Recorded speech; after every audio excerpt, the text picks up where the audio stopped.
How your personality affects what you play. Let's watch it. I'm pretty excited, but I might have an idea of where this direction is going.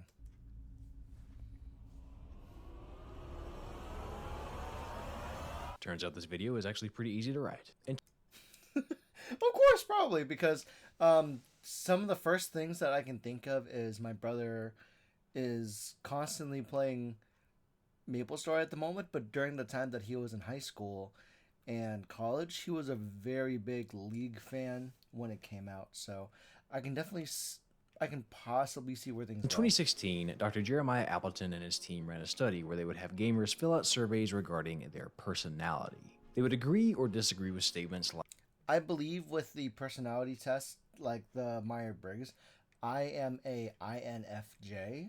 So I don't know if they'll bring up that Myers-Briggs test, but we'll definitely see if I can agree to some of the personalities that they talk about. I have a colorful imagination when I am alone, I enjoy the company of others, I worry I am not accomplishing enough, or I feel the need to win even if it hurts someone else's feelings, etc., etc. All statements you can feel free to answer quietly to yourself if you like. Dr. Appleton then had the subjects report what video game genres they enjoyed the most. And in most cases, subjects that typically enjoyed JRPGs had more quiet, reserved personalities and often had serious doubts as to whether they had made the right decision. I don't like being called out, number one. But I do. Or personalities, and subjects that typically enjoyed JRPGs had more quiet, reserved personalities.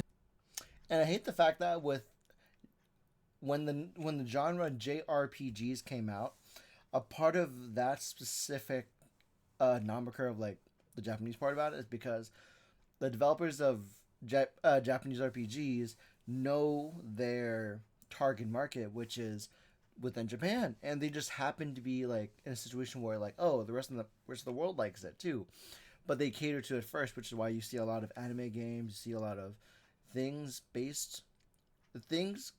are catered to them first, whereas if you see a God of War game, or if you saw a Twisted Metal game or Uncharted, some developers cater games based on their target market, which is like normally within the region they come from. So that's my perspective, because a lot of the games that I played were from primarily Japan. Like Mega Man was a title from Japan. Mario is a Nintendo brand, so that's a thing. And just recently, Final Fantasy, where it was the Final Fantasy genre began in Japan and then bled elsewhere. And often had serious doubts as to whether they had made the right decision or done the right thing in games and in life. Those that typically enjoyed. And that does speak to a lot of people that like happen nowadays. Like during the boom of COVID, a lot of people were having rising feelings about doubt and if they make the right choices. So what better games that came in than RPGs or things that are affected by your choices, because that's a sense of control. Platformers and more fast-paced games like Doom often had a strong tendency to be critical of themselves. Fans of puzzle games like Yeah. Tetris or Wtphu prefer a certain amount of change and variety in their everyday lives, and become dissatisfied when governed by restrictions and limitations. The same goes for fans of Minecraft and other open-world sandbox games who also specifically have personalities that lend themselves to a great need for other people to like and admire them. And if you're finding these statements to feel accurate of your own gaming preferences and personality, quit that, because every word of what I just said was made up. Sure. Including that first Turns out this is pretty easy to write. line. This video is a royal bitch to make. How does our personality affect what games we prefer playing? It's a damn good question, and one that has been investigated by people much smarter than me. But before we dive into this, I'd like to make a couple of disclaimers and a couple of examples. Out of you. I didn't set that whole opening thing up just to screw with you, although I didn't necessarily not enjoy doing that. I did it to point out that personality psych is a slippery slope. It's If quite. you happen to really find yourself believing what I said about personalities there, you fell victim to the Barnum effect, which is how psychics and horoscope writers stay in business. Ambiguous statements that can be true of pretty much anyone when presented Right. specifically to you. I'm still trying to finish Persona 5 right now. I am aware that the definitive version of the game is Persona Royal. I am already 60 odd hours, 70 odd hours into Persona 5. I am good, not requiring to play the next title. I am fine. About you can very easily begin to feel true. Pair that with a little bit of confirmation bias, and suddenly everything we talk about today may lead you to believe that you are an incredibly creative person just because you put more hours into Persona 5 than your entire You are not. I don't feel like you're. undergrad degree. I'm not judging, that's a self-burn, but I just want you to be aware. Watch your footing on this video and take it a with lot a of grain of salt. salt. Alright, enough disclaimers. Let's dive into the tremendously fascinating world of personality. One more thing though, sorry. You should know that personality is not the most rock-solid field in psych. There are measures developed to It's not the best kind of study for it either because it's all based on correlations and yes and because most studies want an algebraic formula of A plus B must equal C when the reality is like personality types and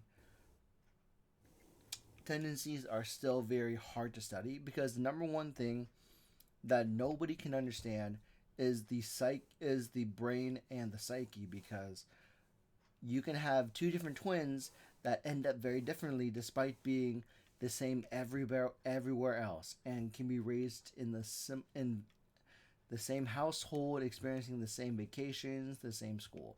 There's still an individual aspect of everything, and that's again a hard study to do. to try and capture our personalities, but between the changing of age and the changing of culture around us, who we are is ever shifting. Also, most research tends to be correlational, so what we're talking about today is tendencies and a snapshot of what we think we know, not laws. So again, grain of salt. And its intersection with game preference. If I asked you to give me a breakdown of your favorite types of games to play, you'd probably start by telling me some genres. You might even rattle off some titles. You put a lot of time into Ghost Runner. Maybe you get cheap thrills and fast-paced games like that in Mirror's Edge. Oh, you and your friends are still playing Animal Crossing. That's I respect it. I respect my brother's choice in playing MapleStory, but there are other games of that genre, and you would gain more respect from yourself, not less. You will get more if you played more games and not play that every time that I come over. When you've already beaten the game back in high school when it first came out, then that's fine. You might enjoy the sensation of dunking on your friends, or maybe your dreams are just a little bit too peaceful and you like to go out of your way to ruin that whole thing. Maybe you tell me you like getting absorbed in a story like something seen in Xenoblade or Tsushima. Maybe your pants get tighter want to when play you shave off a Xenoblade. few seconds of your portal I do want to play it speedrun, still. or when you finally unlock that last support for Dorothea. A fellow fan of the opera, I see. No matter your personal syllabus of titles or ways to play said titles, we can measure genre preference. But if I asked you to give me a breakdown of your personality, you'd probably talk in more circles than your buddy trying to get you to invest in Dogecoin. It's hard to get a true read on personality, but psychologists have come up with a few methods. And the one we'll be using Please help today me. is the I would Big like to know 5 too. personality traits developed by Lewis Goldberg. The Big 5 traits are sort of the most accepted, replicable, and used measure in the world of psych today, and each trait essentially works on a sliding scale, with most people falling somewhere in High openness, conscientious, extroversion, agreeableness, and neuroticism. These are words I have a hard time middle. saying. Generally, personality Actually, do they have a test down below in the comments? But already because he called me out, I'm gonna like and sub. is their gamer motif profile. I'll look at that a little bit later. But like, is there like a link to like a quiz that I can do?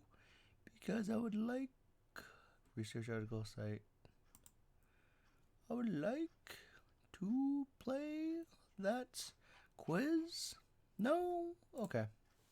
These don't sit at the extremes, just closer to one end. Remember, we're ever changing.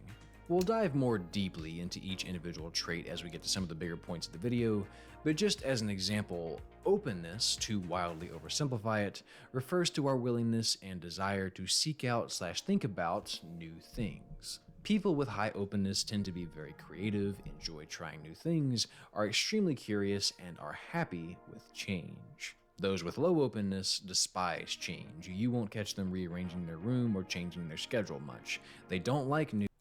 I would say that I do my best to refresh my room about once a month, and I tend to change my gaming mat every week to every 2 weeks, just because I want to I'm open to like a new lookout. I'm always open to like changing my space because I want to feel more lived in.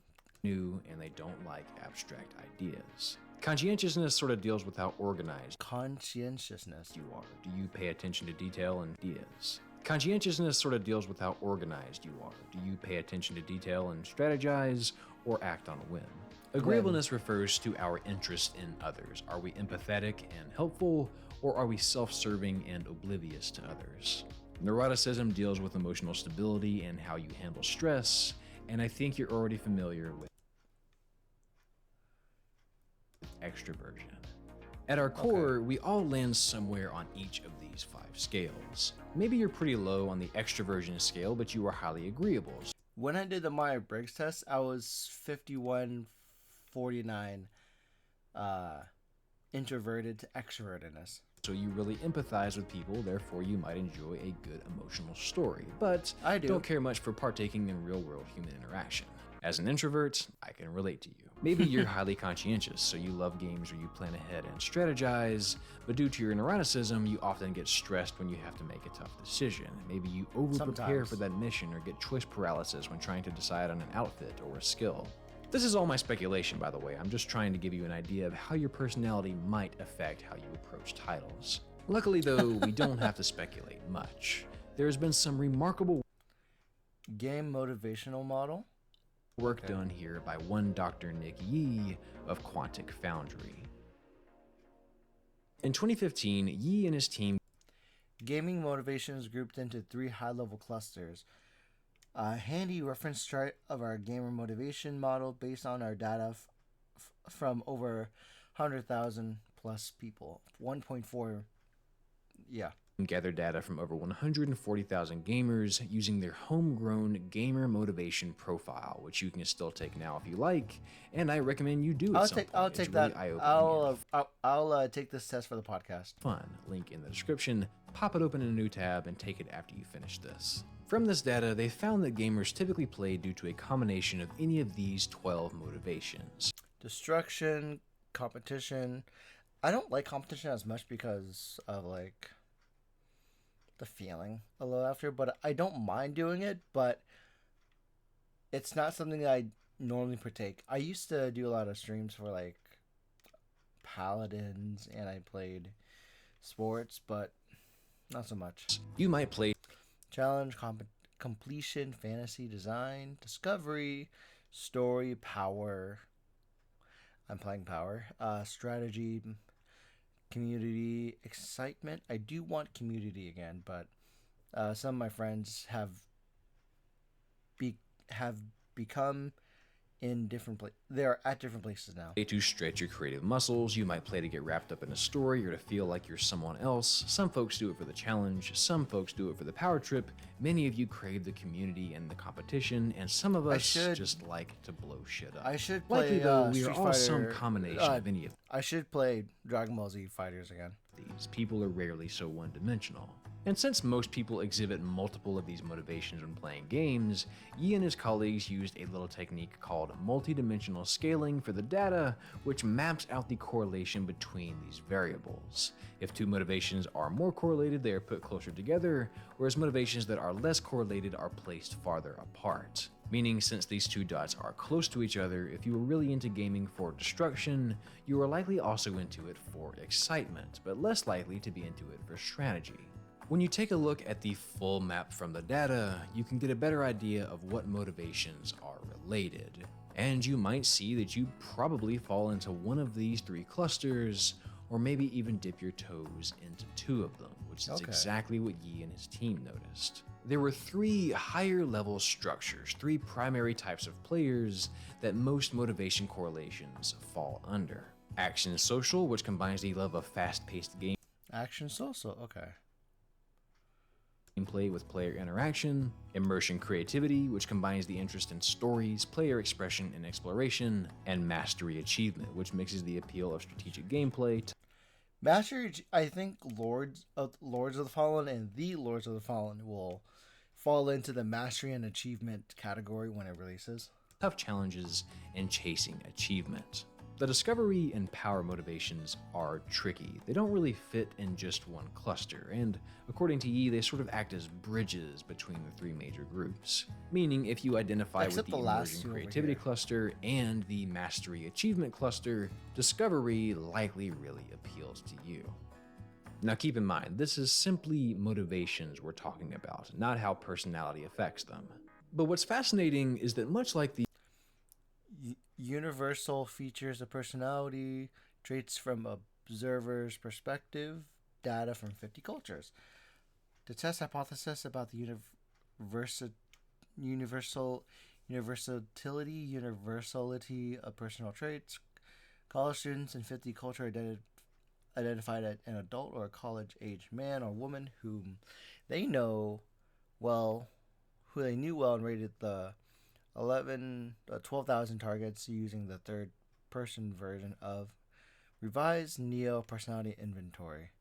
Factor analysis with the culture showed that the normative American self-report structure was clearly replicated in most cultures and was recognized in all. Sex differences replicated earlier self-report results, while most pronounced different in the Western cultures.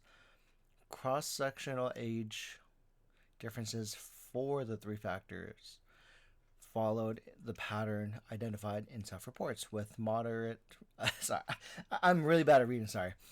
With moderate rates of change during the college age and slower changes after the age of 40. With few exceptions, these data support the hypothesis that features of personality traits are common to all human groups. Okay. Motivation structure is consistent across all regions, as you see in the charts over there. The big five personality traits, I can barely read, motivations mapping is consistent across several different regions and cultures, which could suggest that gaming motivations and personality are both in some ways universal for all of us, and furthermore could be related in some sort of consistent manner. As I was reading up on this and writing the script for this video, I realized that all that was left to do was find proof of this relationship. And as I embarked on this noble quest into the sweaty migraine-inducing DMV that is Google Scholar and try to find some research that could connect the two, I was surprised to find that Dr. Yi had already broken ground on that research. Already? Making my job a in lot 2016. Okay. Easier, God bless this man. Only a few weeks later, the good people over at Quantic gathered data from the gamers who filled out their gamer motivation profile. Gaming motivation not only mapped conceptually to personality traits, a gamer's offline personality is actually aligned with their gaming motivations along the gamer motivation profile. We also provide a separate Big 5 personality assessment tool. For gamers who completed both profiles, we were able to analyze the correlation between their offline and their gaming. Okay, I want to take that test. separate Big Five personality assessment tool. And a Big Five personality test. They then analyze the correlations between the participants' offline personality traits and their gaming motivations. Pretty much what I made up in the beginning of this video, but this time I'm not juicing your kiwis, Connor. They actually did this and did it correctly. And what they found was statistically significant correlations, meaningful connections that, based on the sample size, did not happen by chance. They stumbled upon the invisible strings that connect who we are to the experiences we love. The action social cluster, which contains the high motivations of excitement, competition, and community, were largely connected to high levels of extroversion. Now, I don't know how I agree with that, because I know a friend of mine that is, I have a few friends that are of that area who play a lot of fighting games and or were really big in Valorant, and I won't say that they're quite introverted for enjoying those games, but in my opinion, in my non-educated opinion, but by experience, people who enjoy the competition and the hype of those communities are people who are looking for those kind of communities, where people who enjoy the solo gameplay tend to find that, because it's a way for them to escape these community that they already are active in. Like, if you have a very busy work schedule that involves a lot of people and you're very a part of that culture, you want something for yourself that is personal, that is single player, that you can be by yourself even for a little bit. Extroversion is usually characterized by people as being outgoing or being good around others, but research supports that it's more accurately characterized by excitability, emotional expressiveness, cravings of excitement, and gaining energy in social situations. Not necessarily being good in them, but gaining something from it. I will actually, if I think about it carefully, I've lately found myself very fatigued at work, not for my own, not for the reasons of like, oh, I work in that, but because some situations like being at work is stressful, but being in a public situation like PAX is energizing. So it really depends on where you're at, because when you walk into a space, you might find yourself being shrouded in that energy. So if the energy of everybody else says, I want to be here, then you're more inclined to stay awake. But if everyone says, I want to go home, then that's a different subject. Like school. Even if it's simply competition or attention. Consider this. You don't have to like people to be an extrovert, and yet you may still gain something from being around them. So you may very well choose to pick up fighting games because your extroversion makes you crave the competition, just as well as you may play action adventures for the constant excitement, or MMOs and social sims because you do actually like the people in your life and get something meaningful from kind interaction with others. Another correlation they found was between openness and the immersion creativity cluster. RPGs, sandboxes, open worlds, anything with a deep immersive story or a way to express creativity. Most players that enjoy these games tended to have high levels of openness, which, like we discussed earlier, is characterized by imagination and creativity. Folks high in this tend to have a broad range of interests, enjoy change, and are open to new and varied experiences. Which may explain why these people can finish JRPGs even after weird interactions like, you know, this is how I earn a living. Huh? Really? I thought you were just doing it for fun. For fun? I suppose some people do. Hello, I'm some people. Nice to meet you. I joke, Quite but this the is extrovert. 100% me. I'm here for the story, and I don't care how weird things get. I'd be willing to bet that the Undertale fanbase is full of high openness people because, again, the trait is all about painting outside the lines, which is probably why it also correlates highly to the enjoyment of sandboxes like Minecraft and games with hefty customization like Monster Hunter World. Monster Hunter! Sorry. I do plan on playing Rise. It's been sitting in my shelf. It's collecting dust, but I want to play Monster Hunter Rise and potentially Sunbreak. Conscientiousness was slightly mapped to the Mastery Achievement cluster, which Makes sense. Highly conscientious folks are preparers, strategizers, task-oriented schedule followers that likely find challenging strategy games like Advanced Wars and XCOM My brother to be played just the right scritch to their Advanced itch. Wars. The correlation here wasn't as strong as the others, but it may shine a little light on the type of people that enjoy finding all of the achievements. Again, that highly conscientious detail That's and quite the beard. task-oriented nature probably lends itself to finding some pleasure in unlocking all the achievements and getting all of the collectibles. That was okay. not great. I'm gonna come up for air now. That was a lot of big words. A couple things to note. The correlations here are significant and they were insightful, but they aren't exactly high, meaning that this only gives us a glimpse into what is usually the Because case, this is all but it's speculatory certainly too, not. because this kind of research invites like speculation because it's not a well-studied area, because again, the study of the mind is the hardest thing to do because it is the most mysterious organ that we have. We know what everything in our body does and how they work. We don't understand why my brain can make these sentences. We can only assume why because of the experience that I've been through, so I can articulate in this way, but I have a problem reading out loud, where that comes from a bit of introversion because I don't like the way that I sound sometimes, especially when I'm reading and I'm expected to say what's on the paper versus me having more enjoyment and likelihood to say things off the cuff versus read this line.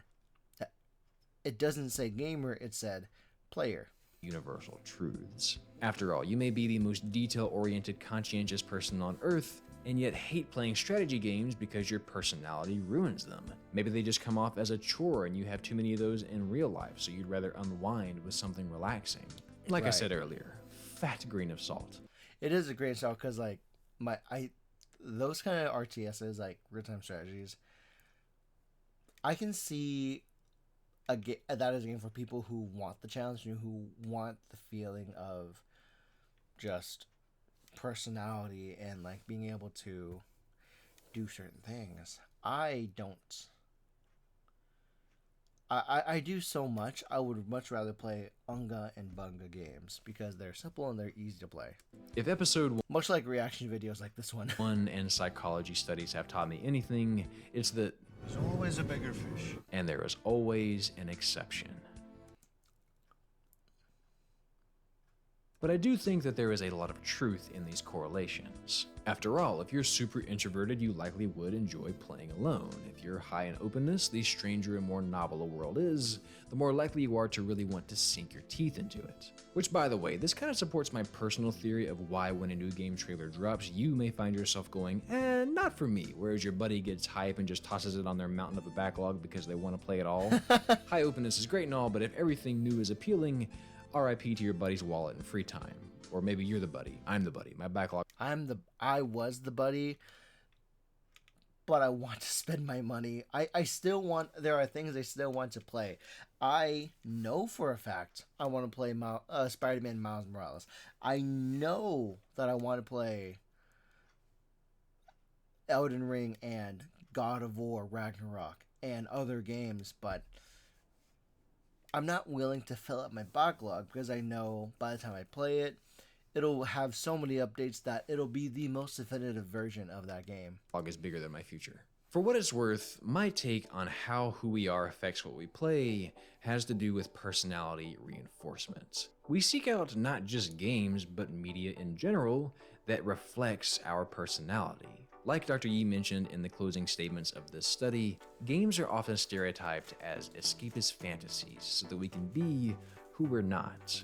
But we may in fact play them to better experience who we truly are, Or how who we we can actually be. tick. Because oftentimes there are people that grow from playing certain games, much like how you read enough books and you will be different for better or for worse. Like there is still an experience just to like move your own needle elsewhere. And better understand our own identities. A few studies gathered in a meta-analysis by NCBI reveals that our music and television consumption Listening, watching, and reading, the structure and correlation of entertainment preferences. is often for purposes of identity management, emotional regulation, and companionship, especially in younger people. Which leads me to believe that in a lot of ways, Gaming may influence our personality in the same way personality affects our gaming.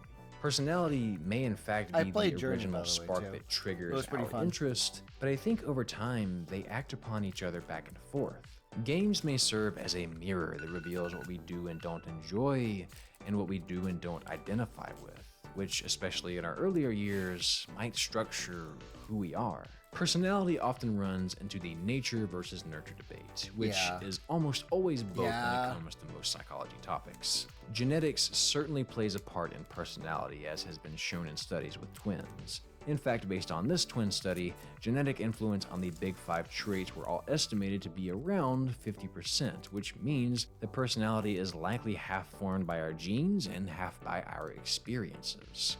So the reason you keep coming back to fighting games may be because you are highly extroverted, but it may also be because your first gaming experience as a kid was Melee. It may not be as black and white as your personality affecting what you play. I would definitely say a part of the inversion that came from my parents, came from my brother and I, was from a situation where my parents had that gene of like folding into the model minority after the Vietnam War, moving here, trying to fit in. The want to fit in and to avoid pushing extroversion because there was likelihood to get in trouble from what they experienced. So they would rather keep to themselves and develop like introverted tendencies, which a lot of Asian Americans I've noticed have, unless you're exceedingly lucky to have that experience of an extrovert parent. It may go both ways. A couple of stray thoughts before we pull this video out of the oven. Age is also a huge factor. Some research presented in 2003 suggests that as we age, our personality shifts. Conscientiousness and agreeableness tends to go up through your 20s, and openness tends to decline. Meaning for a lot of people, you really may find yourself narrowing these genres you play. Maybe not everything new will be quite as appealing, which I think kind of supports the whole notion of identity management and formation in your early years, though I could just be seeing what I want to see with that. There are also other models of gaming motivations than Yee's that you might want to consider. Bartle's player types, for example, plots you as one of four Wait, what? Yee's that you might want to consider. The Bartle test of gamer psychology. Let's do that. Player types, for example, plots you as one of four different player types, depending on if you tend to be more interested in the world versus other players and acting upon those things or interacting with them. Jason Vanderberg's Domains of Play model may also be worth checking out. Ultimately, it is extremely difficult to pin down just what exactly the relationship between our personalities and our game preferences is. It could be something we just can't quite grasp yet, and the research I've gathered for you today. Hold on, what game was that again? It could be something Astral we just can't Chain. I forgot about that. I thought that was a cool game to play. Huh. quite grasp yet, and the research I've gathered for you today only reveals the tip of the iceberg. Then again, it could all be white noise, grasping at the wind. Small tendencies that reveal more about what we think is true than what is actually the case. But what it most certainly is delicious food for thought. If you take away anything from this video, know that there is no right or wrong personality type, just like there is no right or wrong game preference. We're all different and all seek what fulfills us. Above all, I hope that this research encourages you to make a diligent effort to understand your personality and not try to correct it. It's often said that you should just be yourself, But even then, some people don't know who they are. They go through a situation in life where going through the journey still doesn't give them the answer, but they are at least aware of things they won't decide on. They at least by the time they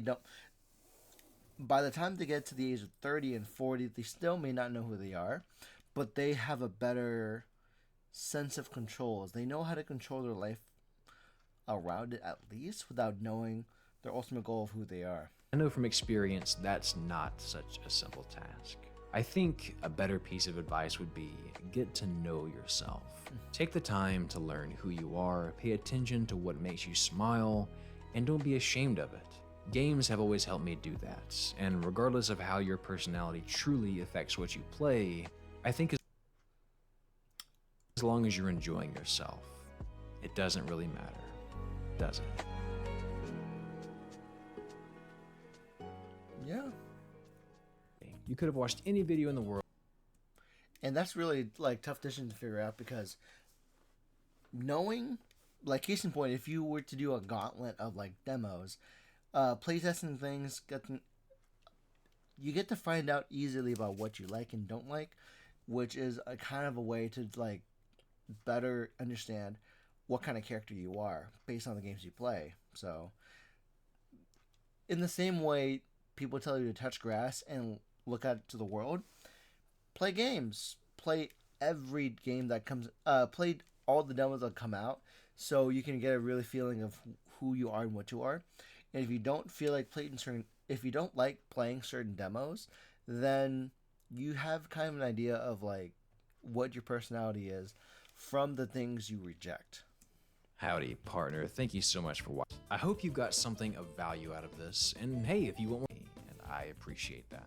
I hope you got something of value out of this. And hey, if you want more videos on personality, like how it might affect your in-game decision making or how quickly you find yourself getting tilted, let me know by liking the video, sharing with a friend, or subscribing if you haven't already done so already. I'm excited and if to you'd like watch to more. pick that next topic, then you should join my dear friends over on Patreon, who made this video possible and voted for this topic. Shout out to this month's featured patrons, Lucas Calbertot. Is this just the... Much love, my friends. Go take Dr. Yi's survey, and until next time, have yourself a damn good one. How Souls games save you? You know, that's a fun idea to look at, but this is not the video to do it. But I do agree on certain parts of the title where in the message. But it's again, it's a long journey to find out who you are and what you are, and I plan on taking that test because I want to like see where that goes, but also just knowing who you are gives you a better idea of what you should do next.